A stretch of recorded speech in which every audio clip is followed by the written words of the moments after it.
Today we're going to talk about something that we've been asked about on our channel, but we've really never just sat down and discussed.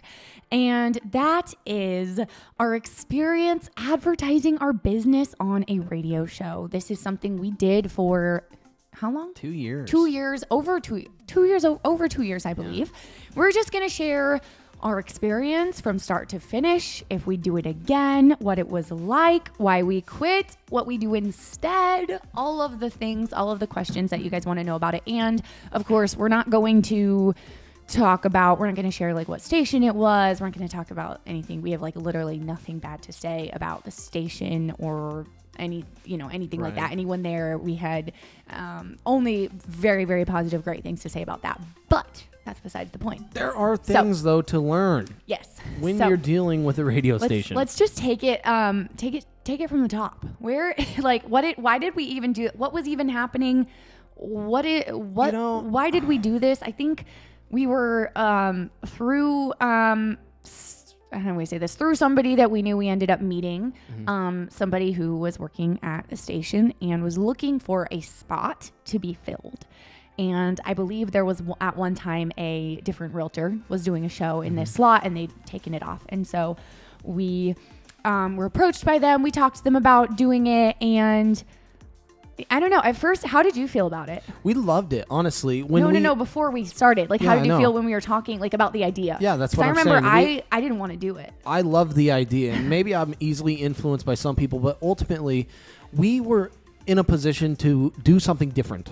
Okay, that's kind of how we structured our lives, business, and characters. Just be different. And in a lot of ways, it made us uncomfortable thinking that, man, there's thousands of viewers and an audience listening every morning at this time, and they could just be waiting on this channel just for us. There's a lot of, I guess you could say, anxiety about it, but it's just like now. It's just like Mariah and I sitting right now talking to you guys, our audience, just on a different scale.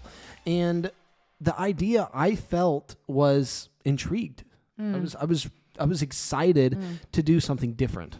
Once we made the decision and realized that, okay, this is right for this timing. This is what we're supposed to do right now. This is the next thing, I guess, for our business. Then I was like excited and all in about it. But that's how it started. One of my big concerns. There were nerves. Yeah, definitely. I remember the first time we ever went into the studio to film. I didn't think I'd be nervous because I wasn't nervous going into it. Like at first, initially, we were sitting in the station, we put the headphones on and we were like starting, and I think you started and then I was supposed to talk after you. You shared first. I don't remember. You talked for like a certain amount of time and then it was my turn and I literally froze.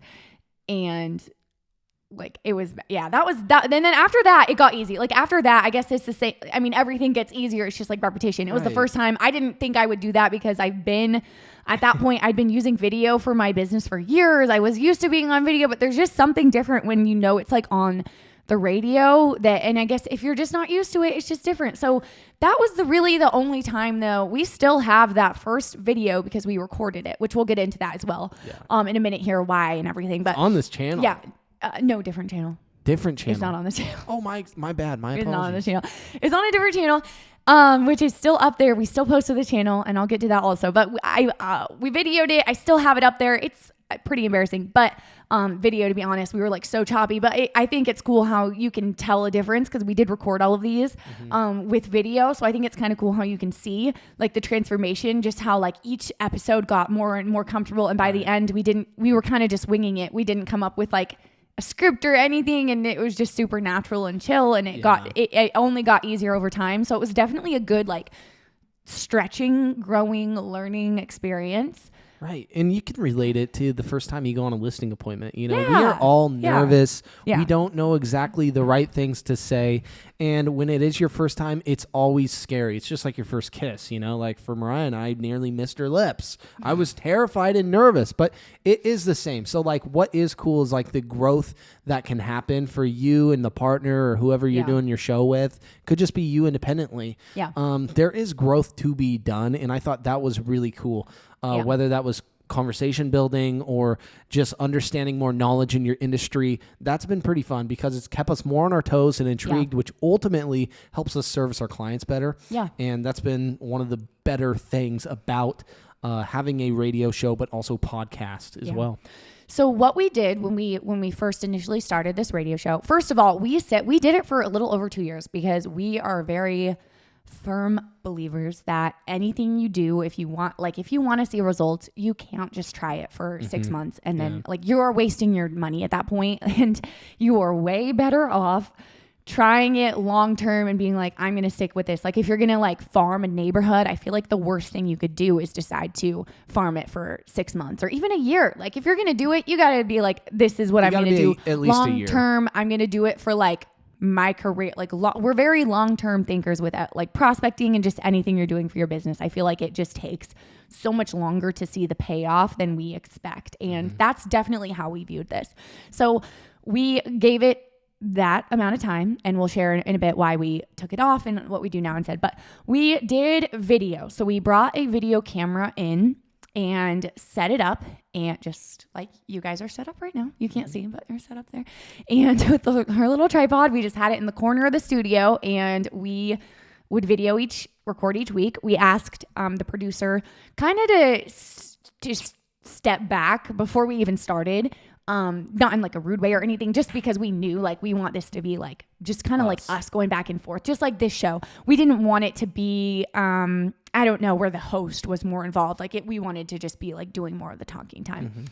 Now, one thing in advice, which you mentioned our producer. Yeah. Now, at a radio station, usually you're going to have a producer fee, or you're going to find an outside party and produce your show, whether that's in station or out of station. One thing I would recommend you guys do, our producer was awesome. We loved his personality, but ultimately I just felt like I was paying him for no reason or something I could be doing. For instance, we're doing this right now, no producer. We are our own producers. And I feel like that's a trait for us brokers to have, is individuality, but also to be able to talk about our business and how we want to do things. Now, we did pay this producer, and I thought it was rather expensive for the job he performed.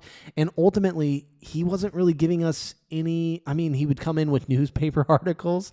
I think he thought that was valuable, and maybe it was, but ultimately, I think you should strongly suggest work with an outside party producer, not the actual station's producer maybe they recommend, because I think they could have more of your best interest. And that was one mistake I would say we did make, is we just made it easy on ourselves and went with the guy that was referred to us. Yeah. And we did, we came up with our own content every week. Some days we just it was more we just had, once we got more comfortable, of course, on air, we would just, have a topic and then just discuss it a lot, like we do on this channel, like we're doing today. We didn't really have any sort of structured plan, but then sometimes we'd have more of a script if there was something specific we'd want to talk about. But we would record those and put them on a YouTube channel called Real Estate with Mariah and Spence, which we still upload 2 weekly to this day.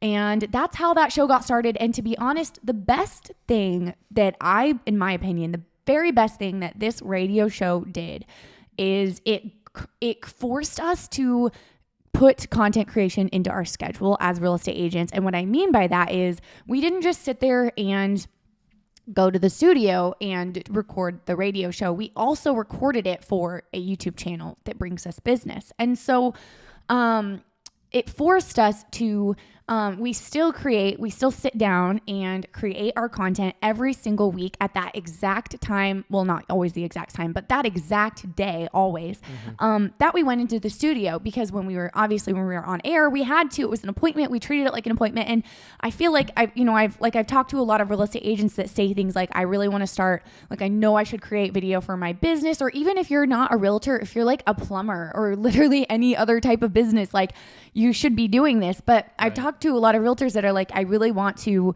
start implementing video into my business. I know that I should, but I always the time's never right, or I'll start and then I get just something comes up or something happens. And it's it's really you're never going to have a video heavy business. You're never going to be attracting the most amount of clients you could be from video in your business, regardless of what type of business that is, until it is on your schedule. And we treat it like because we were so used to it, we did this for 2 years straight. It's like built into our life now. We treat this like it is a very important appointment, because it brings us business.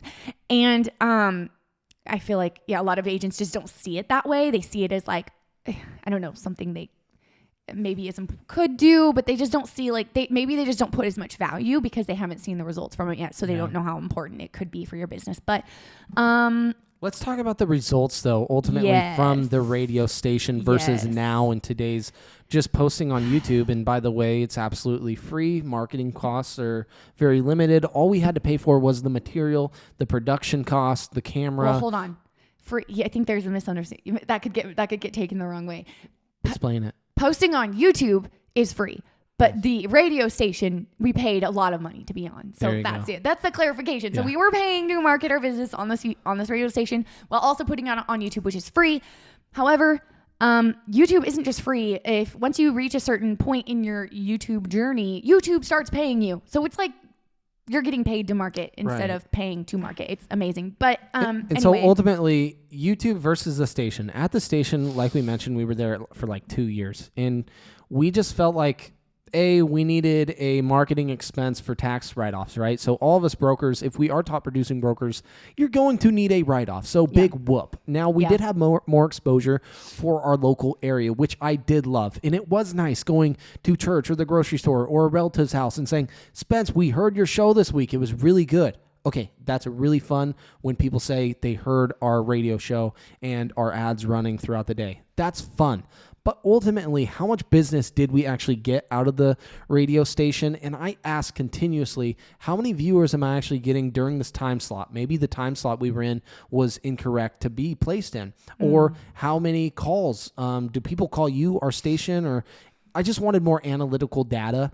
And the problem with us was our station specifically, I feel like we're just a little bit slower and behind in the times and out of date, meaning they needed to update equipment and do other things to follow analytics. That costs money, right? And they just weren't willing to do for us. And I just felt like that was a disservice for the amount of money that we felt we were paying per month to give me zero results. Because out of the 2 years, the big answer for you guys was I got zero phone calls, listings, buyers.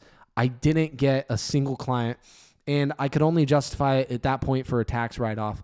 But then we had to really have a serious discussion after that 2 year period and say, what are we going to do? Do we continue this, or can we just keep doing it but benefit us in different ways? And so that's where the YouTube play came in. And Mariah, maybe you can share more about that. Yeah. So now we have 3 different YouTube channels we post on consistently. We have this one. We have Real Estate with Mariah and Spence, which is what started as a radio show, and we still treat it like that. So when we were on air though, would we talk for how many minutes? It was like 8 minutes at a time, and we'd do that. Yeah, 8 minutes, and it'd be like times 3. So we'd talk 8, he'd reset, then we'd talk another 8 on a different subject maybe, and then another 8 minutes. So our time was divided into 8-minute segments. We had to like wrap it up when the 8 minutes was coming, and now it's super awesome because we just sit and talk as long or as short as we want. We can have creative freedom. We can do literally, not that they ever, told us we couldn't talk about certain things. We were very open about really a lot of things on the channel, on the air, but we are able to really do whatever we want. It's super convenient being in our home. Most of the time, actually, when we do these videos, our daughter is upstairs napping. So it's just like, it works really well. But most importantly, this is where the clients are at. Like, the clients are not on the radio station listening. The clients are on YouTube. And I just can't, I literally can't, at the end of the day, we just couldn't justify spending money when the best clients ever are coming straight from YouTube, and that portion of it is free. And so we still sit down, we do the same thing. We just talk, we have our show. We have, like I said, we have 3 different channels that give us business, and we don't spend a penny on marketing, and it's amazing. And that's our experience. Is there anything else as far as like our experience, if we do it again, what it was like, what to do, like tips for like what we would have done differently? Anything else that comes to your mind? Personally, I would explore the option to do it again with a different station. Maybe one station just wasn't it for you guys in your area. Go try it out elsewhere. I would recommend, if you can, produce it yourself. Ask them the stipulations you have to do for like the time segments. Like we were mentioning, we had 3 8-minute segments to perform. So that's 24 minutes of talk time because it was a 30-minute show. They had commercial breaks. So that's what your producer's job is for. And maybe you guys can do everything from home as well. Capture the audio like we do and then send it in to the production station. Now that's up to you. We chose to leave the station just because the fees we felt were so high, but ultimately we did not get the business we were looking for. Now, was it that station? Was it the way we presented ourselves? I don't know exactly. I felt like we were doing a fine enough job and we just didn't get the results. Yeah. Elsewhere, it could have been different. So if you are in an area that there's just no real estate radio talk, go talk to the producer or the radio station itself and say, hey guys, what time slot's available? I'm willing to come in here and do a 30-minute segment every week about real estate. What do you think that cost me? I don't think it hurts to try personally, because like we said, it was a growth period for us. We would not be doing this show still without that experience. And I think it's just even helped our business become more interactive with audiences like yourselves, and then ultimately building YouTube channels, which is and can be generational wealth. Yeah. Well, that's our experience. So thanks for listening. Thanks for hanging out with us. I'd love to hear what your guys' thoughts. If you guys have a YouTube channel for your business, I'd love to hear all about it in the comments below. We come on here every week with new videos, so subscribe and hit the bell if you haven't, and we'll see you next week.